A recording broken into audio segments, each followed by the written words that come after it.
Coba kalau kita sebutkan khitan itu nggak sakit, khitan itu menyembuhkan penyakit kulit, khitan itu menghilangkan bakteri penyakit dari ujung, maka Ananda Faisal Imamul Hakim setelah berkhitan dibawa nanti oleh bapak sholat ke masjid, luruskan shaf, nanti Ananda boleh berada di tengah shaf. Ini orang dewasa, ini orang dewasa, ada anak kecil. Ustaz Abdul Somad, boleh nanya? Boleh. Apa hukumnya anak kecil berada di tengah shaf orang dewasa? Kalau anak kecilnya sudah khitan, boleh. Tapi kalau anak kecilnya belum khitan, sebaiknya diletakkan di belakang, karena dikhawatirkan di ujung senapan angin ada air kencing yang netes, ada najis. Bagaimana kalau di masjid, Ustaz? Di masjid kalau kita ragu anak ini sudah khitan atau belum, maka kita persilakan di belakang. Kan nggak mungkin satu petugas di pintu kita buat, ada satu petugas di pintu untuk ngecek, oh sudah depan, yang belum di belakang. Tapi umumnya di tempat kita, kalau sudah kelas 2, kelas 3, kelas 4 SD sudah berkhitan, maka anaknya sudah bersih. Saya sebagai ayah, sebagai orang tua, begitu anak sudah dikhitan, ada satu beban yang sudah lepas. Ngasih nama sudah, ngasih tahnik sudah, cukur rambut sudah, akikah sudah, khitan sudah, apalagi memberikan pendidikan yang baik. Apa kabar Bapak Ibu semua?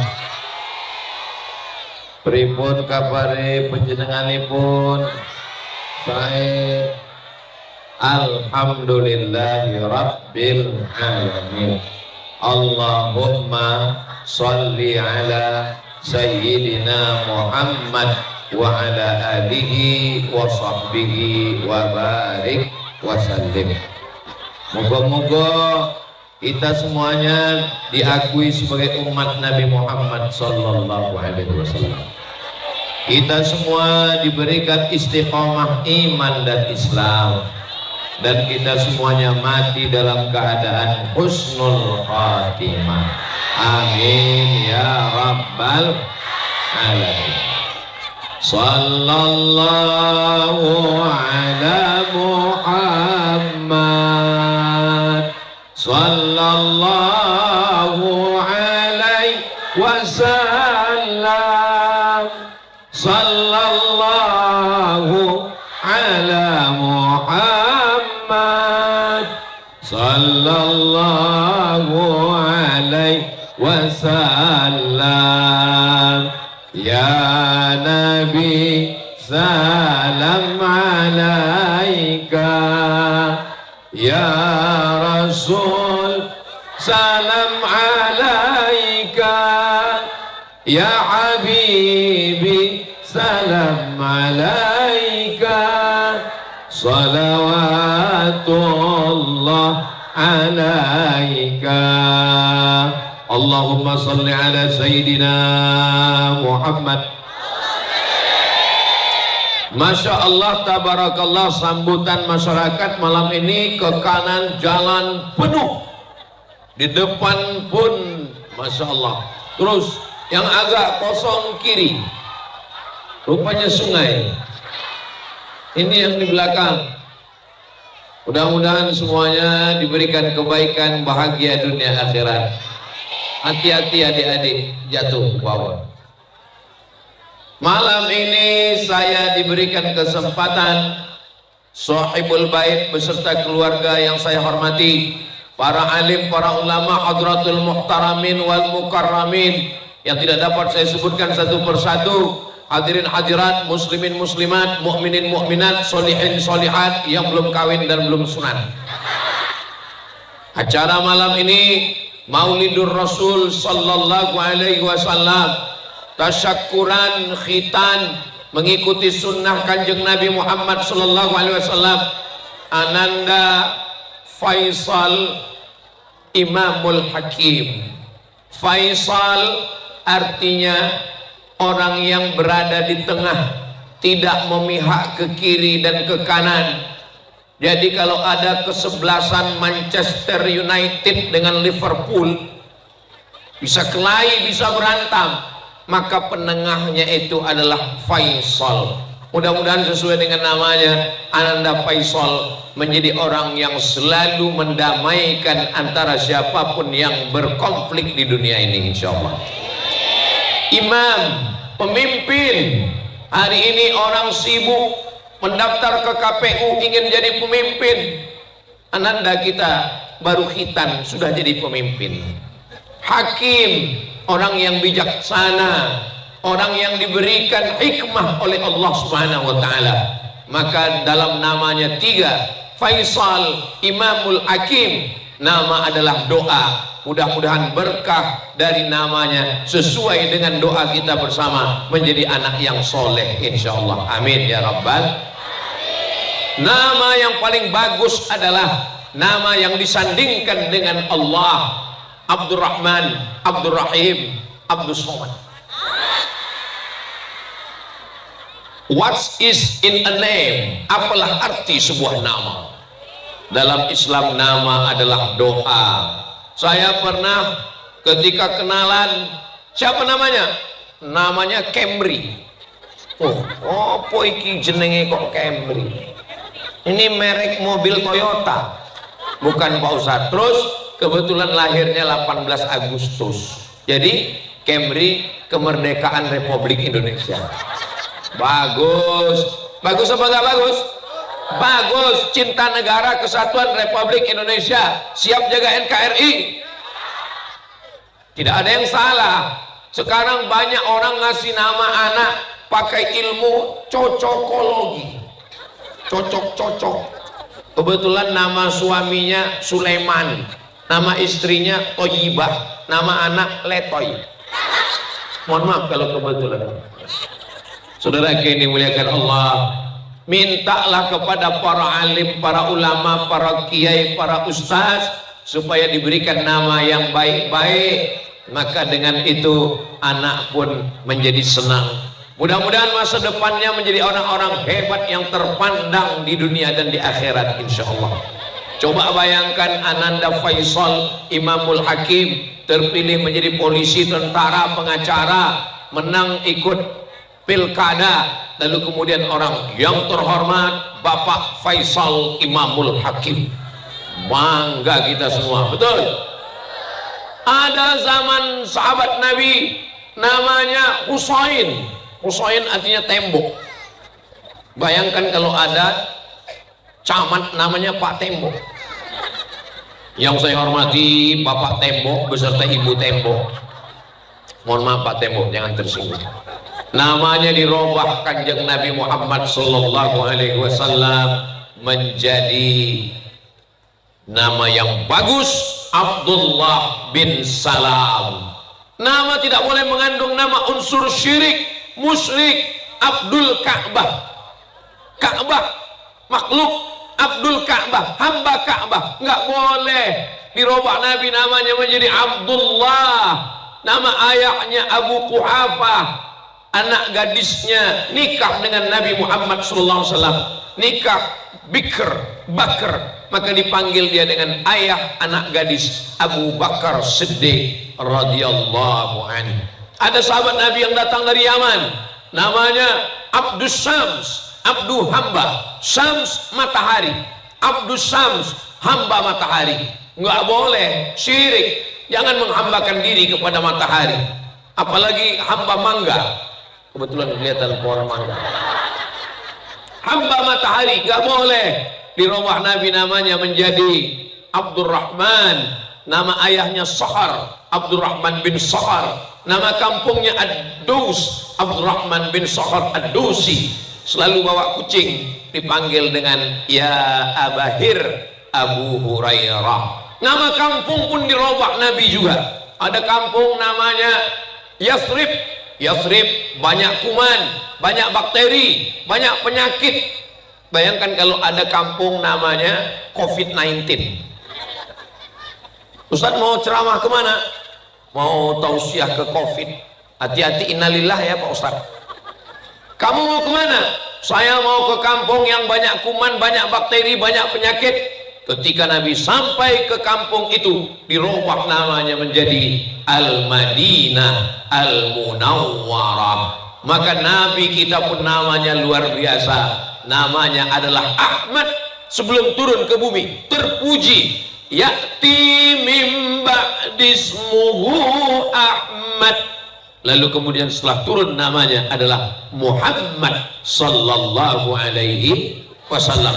Ahmad terpuji, Muhammad dipuji.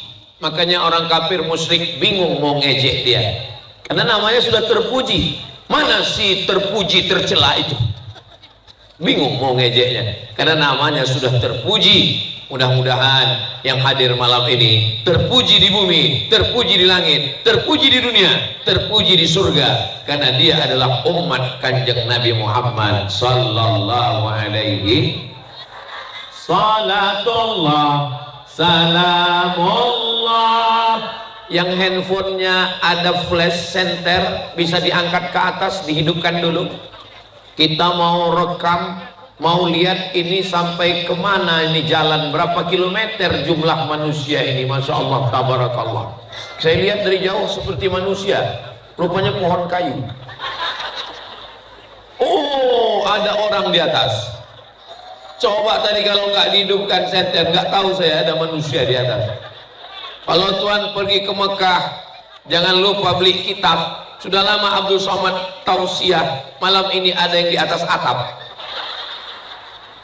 Salatullah salamullah ala Taha Rasulillah. Salatullah salamullah ala Yasin Habibillah. Tawassalna bismillah wa bil hadi Rasulillah wa kulli mujahidin lillah bi ahlil badri ya Allah. Salatullah salamullah ala Taha Rasulillah. Salatullah salamullah ala Yasin Habibillah. Allahumma salli ala Sayyidina Muhammad. Cukup untuk TikTok, nanti dimasukkan supaya apa? Supaya orang tahu, melihat ini di mana. Ini ketika acara walimah khitan Ananda Faisal Imamul Hakim. Hari ini sahibul hajat, sahibul bait, sahibul majlis sedang ingin mengajarkan kepada kita semua yang hadir, supaya nanti kalau anaknya khitan, buat acara maulid, buat acara baca Quran, buat acara tausiah, buat acara ngaji sesuai dengan kemampuan masing-masing. Jangan nanti pas acara nikah, walimah, akikah, yang dipakai penyanyi dangdut pakai rok pendek, bisa digoyang. Padahal kita sudah ngaji. Maka malam ini sholawatan, ini pendidikan anak. Mudah-mudahan anak kita semua selamat dari narkoba, selamat dari zina, selamat dari pil anjing gila. Amin ya rabbal alamin. Setelah diberikan nama yang baik, namanya bagus, lalu kemudian diazankan di telinga kanan. Kasih nama dulu atau azan dulu Pak Ustaz? Azan dulu. Ketika baru lahir, Nabi SAW mengazankan cucunya Sayyidina Al-Hasan, Sayyidina Al-Husain, anak dari Sayyidatuna Fatimah. Allahu Akbar, Allahu Akbar. Itu azan untuk bayi, bukan untuk sholat. Ini sekarang banyak salah pasang, azan untuk sholat dipakai untuk bayi. Allahu Akbar, Allahu Akbar. Azan yang untuk sholat dipakai untuk bayi, azan untuk bayi dipakai untuk sholat. Allahu Akbar. Bunyinya beda guys. Yang untuk bayi itu slow, lembut, tapi yang untuk azan sholat melengking sejauh telinga supaya datang sholat berjamaah. Makanya yang belum pandai azan, laki-laki latihan azan untuk mengazankan anak nanti. Jangan sampai ketika anak lahir, mana mantunya, mana suaminya, tolong azankan, langsung ngambil handphone nyari azan YouTube. Mengazankan anak itu sunnah Rasulullah sallallahu alaihi wasallam. Tapi yang kemarin belum diazankan, sudah lewat waktunya, jangan diazankan lagi. Jangan nanti pulang dari sini dipanggil anaknya, kenendo, Allahu Akbar, Allahu Akbar. Oh, apa bapak ini? Anaknya sudah semester 3.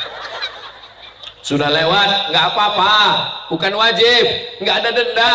Tapi anak yang baru lahir, Ustadz dulu waktu anaknya lahir Ustadz azankan. Ya, waktu itu sekitar berapa tahun yang lalu saya mengazankan anak saya lahir dengan azan Allahu Akbar, Allahu Akbar, meleleh air mata haru. Kami laki-laki mengazankan anak kami. Apa yang membuat kami sedih? Kami membisikkan kalimat yang pertama ke telingamu adalah tauhid, la ilaha illallah. Belum ada orang kaya-kaya, hebat-hebat, pejabat yang rakyatnya banyak, yang uangnya melimpah, lalu mengazankan ke telinga anaknya, nanti kamu saya belikan mobil 3. Yang dibisikkan adalah la ilaha illallah. Di saat nanti kami ayah akan mati, kami tidak minta apa-apa kepadamu, nak. Saat kau lahir dulu kami azankan, bisikkan la ilaha illallah. Saat kami mati pun kami minta kalianlah yang membisikkan ke telinga kami la ilaha illallah. Kalau anaknya nggak ada, anaknya pergi, anaknya kuliah, anaknya belajar, ibu yang membisikkan ke telinga suami la ilaha illallah. Ibu sudah siap? Besok pagi kalau suaminya nggak bangun azan subuh, ibu coba la ilaha illallah, pasti dia bangun. Siap nyoba besok? Hati-hati Pak. Saudaraku yang dimuliakan Allah Subhanahu wa taala. Lalu kemudian anak yang baru lahir itu sunnah Nabi Muhammad sallallahu alaihi wasallam, tahnik. Apa namanya? Tahnik, pakai hak, tahnik, diberikan kurma, diambil Nabi kurma, Nabi mengunyah kurma, lalu cairan kurma dimasukkan ke dalam mulut anak kecil yang baru lahir, namanya Abdullah, ibunya namanya Asma, nama ayahnya Zubair, Abdullah bin Zubair bin Awam, datang dibawa oleh Asma, anak pertama yang lahir di Madinah setelah hijrah. Ya Rasulullah, ini anak saya. Nabi mengambil kurma lalu mengunyahnya, memasukkan air kurma ke mulut bayi. Saya selalu dibawa jamaah, Ustaz Somad, ini anak saya, tolong kasih tahnik, kurmanya mana? Kurma nggak ada Pak Ustadz, dikasih anggur bisa nggak Pak Ustadz? Saya bilang kita ikut sunnah Nabi kurma. Kalau kurma nggak ada Pak Ustadz, madu bisa juga, maka dikasih madu. Dulu kalau kita ditanya kenapa anak bayi kecil itu dikasih kurma, jangan tanya-tanya, pokoknya buat aja, banyak tanya masuk neraka. Kenapa bayi kecil dikasih kurma, jangan tanya-tanya, itu yang nanya-nanya Bani Israel. Ternyata itu caranya kalau kita nggak tahu. Jadi kita marah-marah supaya orang jangan nanya. Diteliti di Universitas Ain Shams University Mesir, kenapa anak yang baru lahir itu diberi cairan kurma oleh Kanjeng Nabi Muhammad sallallahu alaihi wasallam? Ternyata tempat yang paling nyaman, adem, ayem, tentram adalah rahim. Rahimlah tempat yang paling enak. Ketika lahir ke dunia, bayi kedinginan, bibirnya membiru. Untuk menghangatkan badannya, nggak mungkin dikasih wedang jahe. Menghangatkan badannya, nggak mungkin dikasih kopi.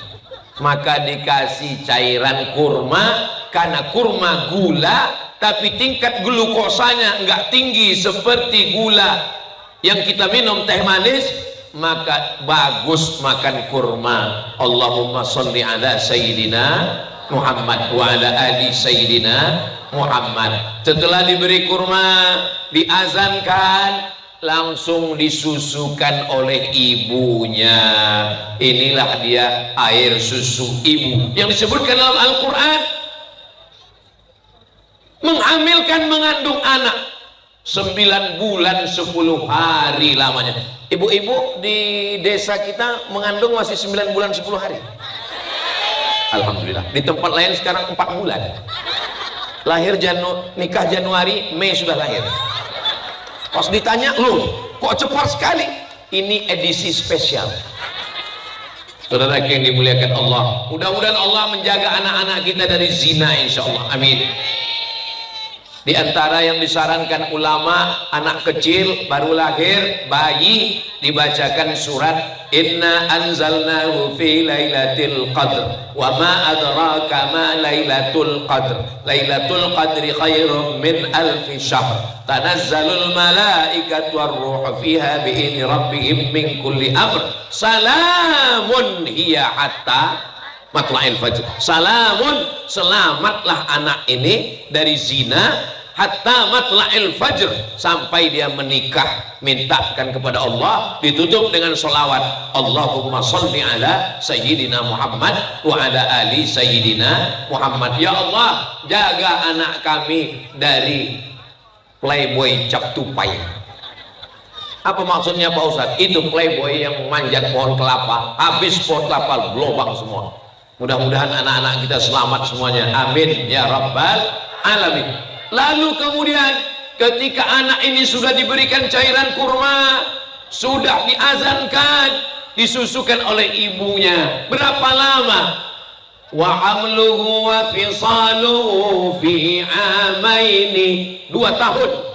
Aslinya seorang anak punya hak mendapat air susu ibunya ASI 2 tahun lamanya. Tapi sekarang sudah dapat diskon, susukan anak Anda 6 bulan lamanya ASI eksklusif.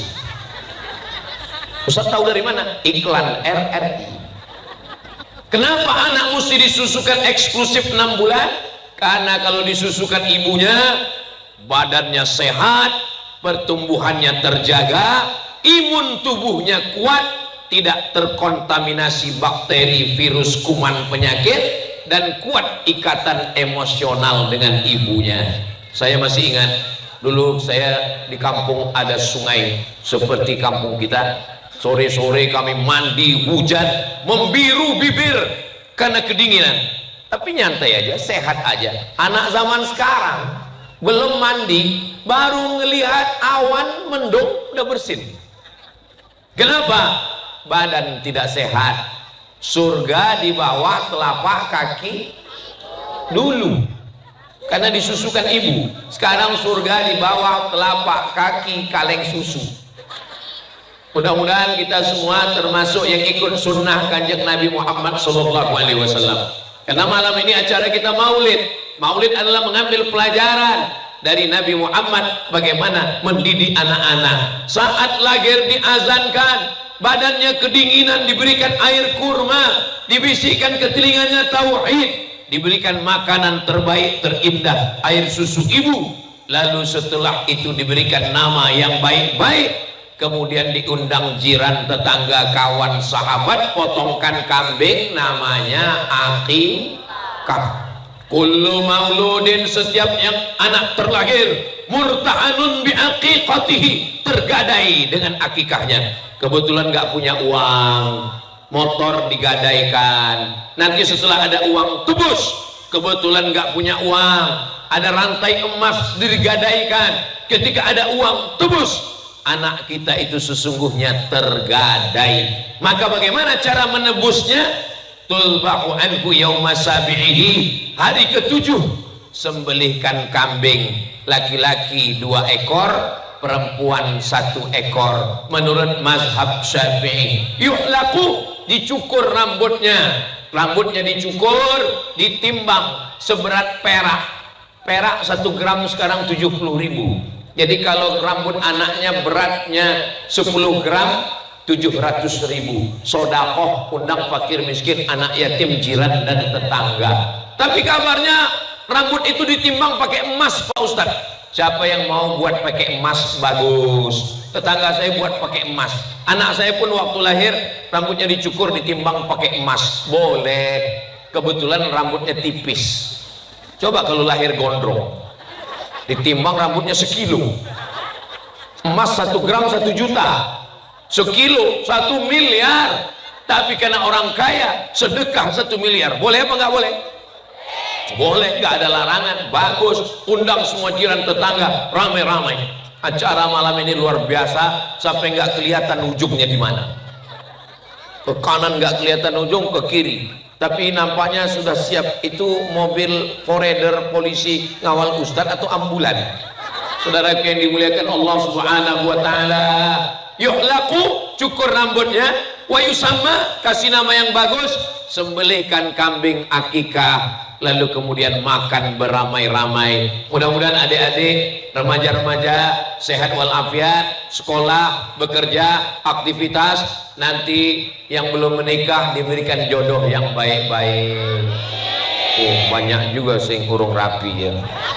Mudah-mudahan setelah menikah diberikan anak yang soleh dan solehah, sehingga sunnah Nabi yang saya sampaikan malam ini bisa dilaksanakan insyaallah. Amin ya rabbal alamin. Lalu kemudian dianjurkan berkhitan umur 8 hari, umur 7 hari, 8 hari bagus sunnah khitan. Ustadz Somad dulu waktu kecil khitannya umur berapa? Pas libur SD. Begitu tradisi kami di Sumatera dulu, zaman dulu. Sekarang kelihatannya khitan lebih cepat lagi. Saya dengar di Jawa khitan lebih cepat lagi. Contohnya ananda kita baru kelas 2 SD. Ada juga orang, Ustadz Somad, ya, tolong Ustadz doakan anak saya. Kenapa? Anak saya sekarang nggak mau keluar kamar Pak Ustadz sejak akad nikah. Kenapa? Ternyata suaminya belum khitan. Kok bisa gitu Pak? Itulah Pak Ustadz, kami lupa fit and proper test. Pas dilihat KTP-nya Islam, tapi kok bisa dia nggak khitan? Waduh, ini penting sekali. Inilah pentingnya ke depan susun panitia. Kalau Bapak Ibu nggak punya siapa yang tim untuk meriksa, angkat saya, nanti saya periksa. Saudara yang dimuliakan Allah Subhanahu wa taala, dengan berkhitan maka selamat dari penyakit kulit, penyakit kelamin. Karena di ujungnya ada kulit yang menutupi kulfah. Nama kulitnya hasyafah. Itulah yang dipotong, yang dibuang. Kemana dibuang Pak Ustadz? Ya nggak tahu, tanya dokternya. Mungkin juga jadi umpan mancing. Kulit yang ada di badan kita kalau terpotong, kalau terputus, maka digali tanah, dikuburkan. Karena itu adalah bagian dari tubuh manusia, bukan menjadi bahan permainan. Setelah itu serahkan kepada Allah Subhanahu wa ta'ala. Maka setelah anak-anak ini dikhitan, tapi anak saya kebetulan kami setiap bulan ada program namanya khitan gratis, lebih kurang 100 orang. Nama khitan programnya namanya Sunatron. Kebetulan yang bintang iklannya saya. Anda mau mengkhitankan anak, pakailah metode Sunatron. Pagi khitan, sore bisa akad nikah. Karena banyak orang takut khitan ini sembuhnya lama. Sunatron, nggak pakai sarung, langsung main bola. Daftarkan segera anak dan suami Anda. Jadi ketika dokternya datang, Ustadz Somad, ya, setiap hari Ustadz mengiklankan Sunatron. Iya, setiap bulan kita buat khitan. Iya. Sekarang anak Ustadz lahir, kami mau khitan anak Ustadz. Oh boleh, saya bilang Sami. Oh ibu ingat. Berarti ibu nonton di channel Ustadz Abdul Somad Official, subscribe, like, share, and comment. Gimana Pak Ustadz? Saya bilang bagus, silakan khitan. Tapi khitan anak saya pas saya lagi pergi jauh. Kenapa? Karena saya takut ngelihat kalau pas lagi di khitan. Jadi pas saya lagi pergi tausiah, anak saya di khitan, pas saya pulang sudah selesai. Maka bapak yang berani ngelihat silakan, yang nggak berani ngelihat. Khitan bukan seperti zaman kakek kita dulu. Saya nanya sama orang-orang tua zaman dulu bagaimana khitan. Khitannya besok pagi jam 6, jam 6 tadi sore berendam di dalam sungai. Sampai besok pagi sudah membeku, nggak terasa lagi, sudah kebas, baru dikhitan pakai bambu. Dikhawatirkan kalau pakai gunting titanus, pakai besi berkarat, maka pakai sembilu bambu, dipotong tajam. Kebetulan ini baru praktek pertama, entek. Saudaraku yang dimuliakan Allah Subhanahu wa taala. Artinya apa? Di zaman sekarang ini semuanya serba lebih mudah, lebih baik. Jangan khawatir. Siapa yang pertama kali berkhitan? Awwalu nabiyyin ikhtatana. Nabi pertama yang berkhitan dalam sejarah adalah Nabi Ibrahim alaihissalam. Wa umruhu 80 sanah. Umurnya 80 tahun. Jadi Nabi yang pertama berkhitan adalah Nabi Ibrahim. Itulah mengapa dalam sholat kita sebut nama Nabi Ibrahim. Allahumma sholli ala Sayyidina Muhammad wa ala ali Sayyidina Muhammad kama shallaita ala Sayyidina Ibrahim wa ala ali Sayyidina Ibrahim. Allahumma barik ala Sayyidina Muhammad wa ala ali Sayyidina Muhammad kama barakta ala Sayyidina Ibrahim wa ala ali Sayyidina Ibrahim fil alamina innaka hamidun. Kenapa Ibrahim? Karena sebagian ajaran Islam itu melanjutkan syariat Nabi sebelumnya, dan yang pertama berkhitan adalah Nabi Ibrahim alaihissalam. Nabi yang pertama dikhitan adalah Nabi Ibrahim. Wa umruhu 80 sanah, umurnya 80 tahun, bil qudum, dengan kampak. Saya baca bil qudum, ternyata dalam syarah hadisnya qudum artinya kampak, tapi sebetulnya kata Imam Nawawi bil qudum, Nabi Ibrahim berkhitan di kampung, nama kampung desanya Qudum. Jadi kalau ada yang mengatakan berkhitan dengan kampak enggak juga salah, cuman saya khawatir kalau begitu disampaikan ada orang yang sudah tertarik mau masuk Islam, nonton di YouTube tertarik melihat orang Islam bersih, tertib, nyaman, sopan, baik. Wa ma arsalnaka illa rahmatan lil alamin. Dia tertarik mau masuk Islam. Lalu kemudian dia mulai nguping-nguping khutbah hari Jumat. Datang ke parkiran mau dengar, buka kaca mobil, dengar gimana bunyi ajaran Islam. Tiba-tiba yang khotib ngomong, yang pertama kali khitan Nabi Ibrahim umur 80 tahun, dikhitan pakai kampak. Langsung lari, nggak jadi masuk Islam. Coba kalau kita sebutkan khitan itu nggak sakit, khitan itu menyembuhkan penyakit kulit, khitan itu menghilangkan bakteri penyakit dari ujung, maka Ananda Faisal Imamul Hakim setelah berkhitan dibawa nanti oleh bapak sholat ke masjid, luruskan shaf. Nanti Ananda boleh berada di tengah shaf. Ini orang dewasa, ini orang dewasa, ada anak kecil. Ustaz Abdul Somad, boleh nanya? Boleh.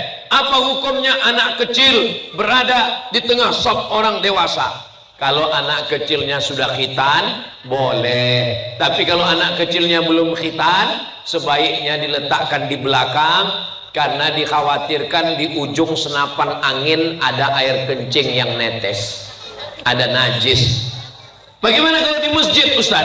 Di masjid kalau kita ragu anak ini sudah khitan atau belum, maka kita persilakan di belakang. Kan nggak mungkin satu petugas di pintu kita buat, ada satu petugas di pintu untuk ngecek, oh sudah depan, yang belum di belakang. Tapi umumnya di tempat kita kalau sudah kelas 2, kelas 3, kelas 4 SD sudah berkhitan, maka anaknya sudah bersih. Saya sebagai ayah, sebagai orang tua, begitu anak sudah dikhitan, ada satu beban yang sudah lepas. Ngasih nama sudah, ngasih tahnik sudah, cukur rambut sudah, akikah sudah, khitan sudah, apalagi memberikan pendidikan yang baik. Ustaz Abdul Somad, saya ini kiai tamat dari alumni Darul Sunnah Jakarta. Kebetulan kakaknya Faisal ini mondok di tempat kami, pondok pesantren Nurul Huda. Alhamdulillahirabbil alamin. Tidak ada yang bisa menjaga anak kita dari fitnah akhir zaman yang luar biasa. Benteng terakhir anak kita adalah pondok pesantren. Kakaknya Faisal sudah berada mondok di pesantren. Mondok di Jawa SD sudah ada. Kemarin saya jalan ke pondok SD sudah ada mondok, tapi anak saya, ponakan saya itu mondoknya tamat SD. Ponakan saya, anak adik saya semua mondok. Tamat SD wajib mondok. Yang nggak mau mondok pecat jadi ponakan. Kenapa? Karena saya nggak sanggup mendidik di rumah. Saya pergi, saya tablik akbar, siapa yang jaga di rumah? Handphone, main handphone, nonton TV, drama Korea, sinetron. Kalau zaman saya dulu TV cuma satu, TVRI. Radio cuma satu, RRI. Sekarang pakai parabola 100 channel, belum lagi laptop, belum lagi komputer, belum lagi handphone, Instagram, Telegram, miligram, kilogram, YouTube. Mudah-mudahan Allah menjaga anak-anak kita semua insya Allah. SD oke, di rumah, TK masih bisa di rumah. Tapi kalau sudah SMP, SMA tidak ada jalan lain, pondok pesantren. Ibu setuju dengan saya? Kenapa Ustadz nanya ibunya? Karena biasanya yang berat melepas anak ini ibu. Kalau bapak-bapaknya insya Allah setuju ya Pak ya. Kok malah bapaknya yang diam? Ustadz, kemarin saya pulang, saya lihat istri saya matanya bengkak sebesar telur angsa. Kenapa? Karena anak kami mondok Pak Ustadz. Gimana caranya Pak Ustadz? Kasih tahu sama istri bapak. Gimana? Lebih baik kamu nangis sekarang daripada nangis 20 tahun lagi karena dia pakai narkoba. Oke Pak Ustadz, saya pakai jurus itu. Lebih baik kamu nangis sekarang daripada 20 tahun lagi kamu nangis karena anak kita narkoba. Dia sangka istrinya diam, istrinya ngomong, kamu enak aja ngomong begitu, yang mengandung saya, yang melahirkan saya, yang menyusukan saya. Waduh, gimana nih Ustaz Somad? Saudara yang dimuliakan Allah Subhanahu wa Ta'ala, mudah-mudahan nanti ibu diberikan kekuatan untuk mondokkan anak ya Bu ya. Ibu sama bapak mesti kompak dulu, jangan sampai anak kita kepalanya rusak karena TV, karena sinetron, drama Korea. Jangan sampai anak kita hancur karena main game online. Uangnya dari mana? Pinjaman online. Mainnya main apa? Judi online, bini online. Nauzubillah. Teman saya guru di sekolah mengadakan razia handphone, tangkap semua handphone anak-anak SMP, SMA, tangkap. Panggil ibunya, panggil bapaknya. Datang ibunya. Ini anak ibu luar biasa, main handphone macam-macam. Nasihati anak ibu, beri dia pelajaran yang baik. Apa kata ibunya? Mohon maaf Pak, itu handphone suami saya. Ternyata yang kurang ajar bukan masalah kenakalan remaja, tapi juga kenakalan bapak-bapak. Mudah-mudahan bapak-bapaknya sehat walafiat semua insya Allah. Selamat dari pelakor. Saudara yang dimuliakan Allah Subhanahu wa Ta'ala, setelah mendapatkan pendidikan yang baik, kalau bapak nggak mampu mengajarkan anak, nun mati ketemu dengan qaf min qablikum, tidak mampu mengajarkan idgham, ikhfa, gunnah, qalqalah, bila gunnah, ngajar ngaji. Paling simple sederhana, pondok pesantren berasal dari Pulau Jawa, dari pondok yang tua-tua. Baru saja beberapa jam saya di desa Bapak Ibu sudah datang Ustadz Abdul Somad, saya alumni dari pondok pesantren Tebu Ireng Jombang. Ustadz Abdul Somad, kami dari pesantren Nurul Huda, pondok pesantren terbanyak santri-santrinya di Pulau Jawa. maka kami yang dari Sumatera pun mengirimkan anak-anak kami ke Pulau Jawa. Jangan sampai anak kita nggak mondok.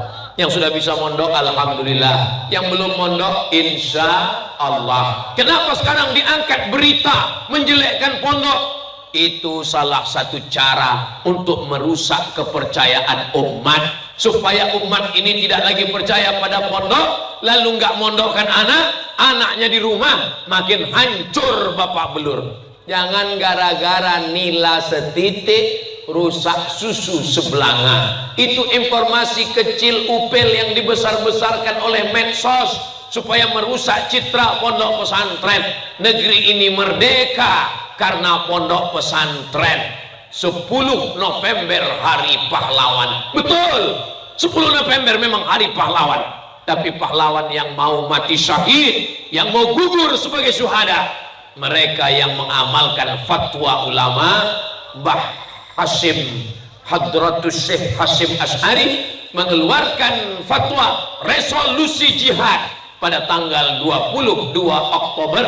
Akhirnya meletuslah peperangan di Surabaya, memerangi Belanda. Akhirnya kita pun merdeka karena jasa pondok pesantren.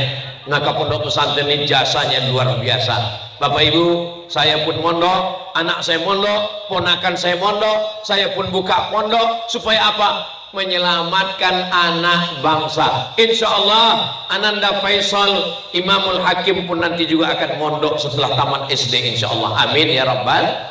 Setelah tamat mondok, bekerja sesuai dengan kemampuannya masing-masing. La yukallifullahu nafsan illa. Mau jadi petani bagus, mau jadi peternak bagus, acara akikah kambing, acara walimah kambing, acara nikah kambing.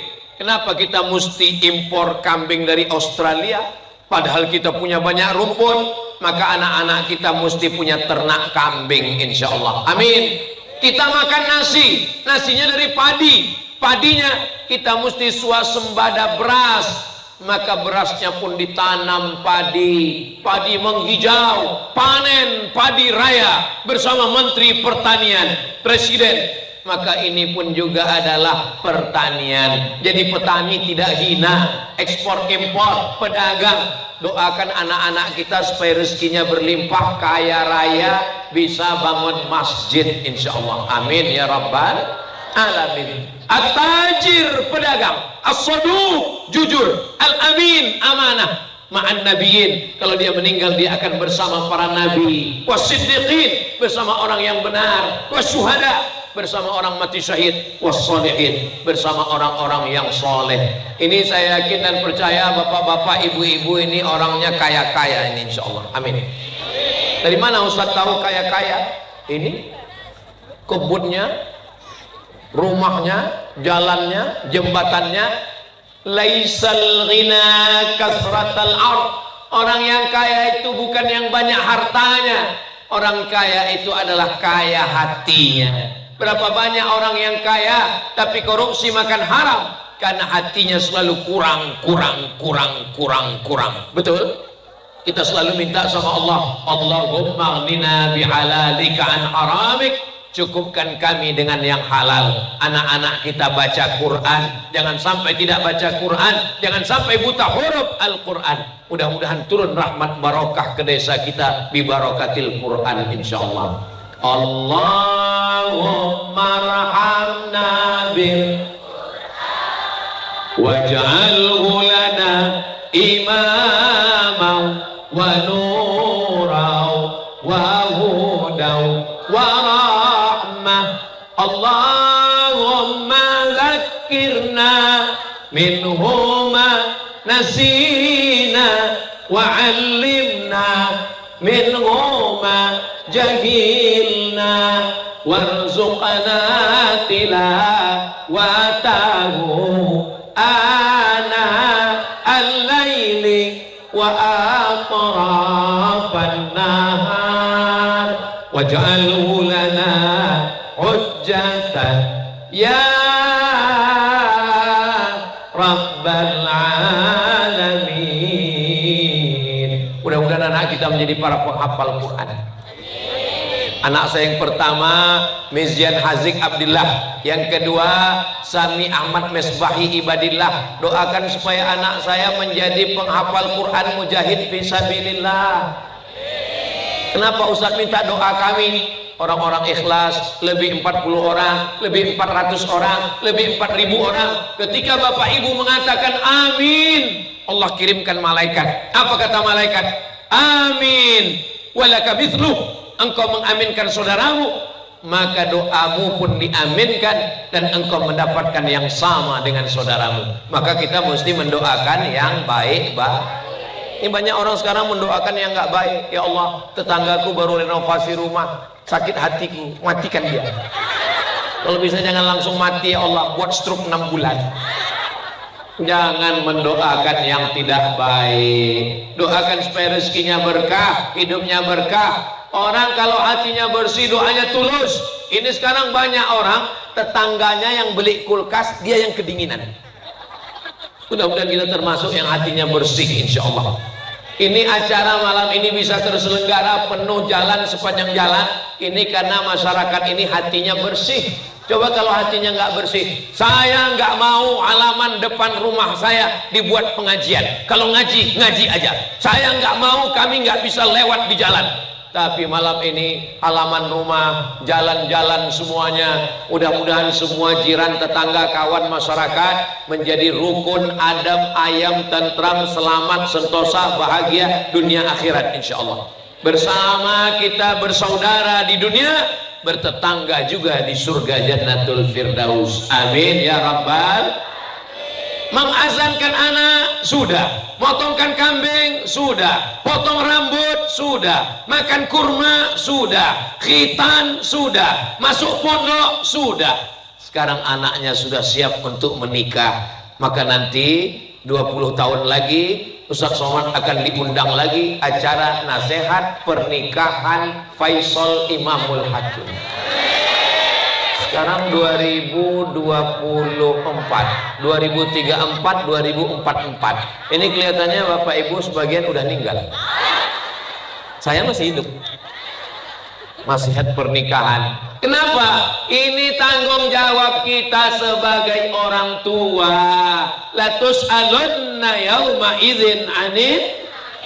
Sekarang saya kalau melihat ada perempuan yang baik, jilbabnya panjang, berakhlakul karimah, ngajinya bagus, oh ini bagus untuk mantu, untuk anak saya, untuk ponakan. Kenapa? Karena kita berpikir supaya keluarga mereka, semoga semua keluarga-keluarganya sakinah, mawaddah, suaminya soleh, istrinya soleh, anaknya baik, suaminya genderuwo, istrinya mak lampir, anaknya tuyul.